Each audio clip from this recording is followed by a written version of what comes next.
వరంగల్లో ఎయిర్పోర్ట్ అనేది రాబోతుంది. ఎయిర్పోర్ట్ అథారిటీ ఆఫ్ ఇండియా కూడా మనకి పర్మిషన్ ఇచ్చింది దీనికి. అండ్ మన స్టేట్ గవర్నమెంట్ కనుక ఒక 250 acres ఆఫ్ ల్యాండ్ ఎక్వైర్ చేసి ఇస్తే సెంట్రల్ గవర్నమెంట్ నుంచి ఆ ప్రాజెక్ట్ అనేది కంప్లీట్ అవుతుంది అనే ఉద్దేశంతో పాజిటివ్ వైబ్రేషన్స్ అయితే ఉన్నాయి. So I got few calls from Warangal. So వాళ్ళు చెప్పడం ఏంటంటే ఇక్కడ ప్రైజెస్ అనేది మళ్ళీ పెంచేస్తున్నారండి అనౌన్స్మెంట్తో వాటితో. సో ఇది రైట్ టైం అయినా ఇన్వెస్ట్ చేయడానికి అన్న దాంట్లో ఉన్నారు. సో ఒకటే మనకి ఏంటంటే చూసుకోవాల్సింది, ఈవెన్ మహేశ్వరం దగ్గర కూడా ఇలాగే జరిగింది 10 years బ్యాక్ చూసుకుంటే. ఇంటర్నేషనల్ ఎయిర్పోర్ట్ మన Rajiv Gandhi international airport announce చేసినప్పుడు సేమ్ ఇలాగే within months gap the prices have appreciated. So ఇదంతా కూడా ఏంటంటే ఇన్ఫ్లేటెడ్ ప్రైజెస్. అప్రిషియేట్ అంటే అదేదో రియల్గా డిమాండ్ వచ్చి అప్రిషియేట్ అయింది కాదు, అది వస్తుంది అనే దాంతో హైప్లో అప్రిషియేట్ అవుతుంది.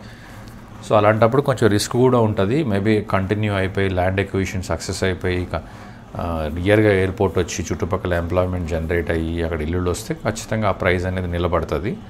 అదర్వైజ్ ఏమవుతుందంటే ఆ ప్రైస్ పెరిగిన ప్రైస్ కాస్త టక్కని ఆగిపోవడం, రీసేల్ కూడా చేసుకోలేని సిచ్యువేషన్లో కూడా ఎంటర్ అయ్యే ఛాన్స్ ఉంటుంది.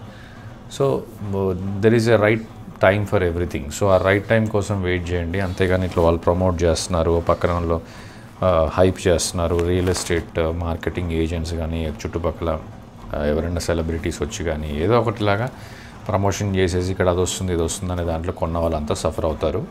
సో మనకి రియల్ ఎస్టేట్లో right price, right time, right investment అనేది, రైట్ ప్రాజెక్ట్స్ అనేవి చాలా ఇంపార్టెంట్. సో ఇవన్నీ కంప్లీట్ అయ్యే వరకు వెయిట్ చేయండి బెటరు.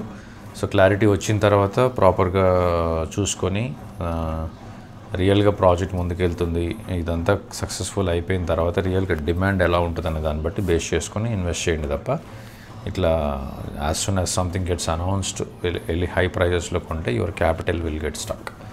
సో మీరు ఎవరైనా అక్కడ ఉంటే మాత్రం వరంగల్లో ఉంటే రియల్ సినారియో ఏందనేది మనకు కామెంట్స్ రూపంలో అప్డేట్ చేయొచ్చు. So thank you guys.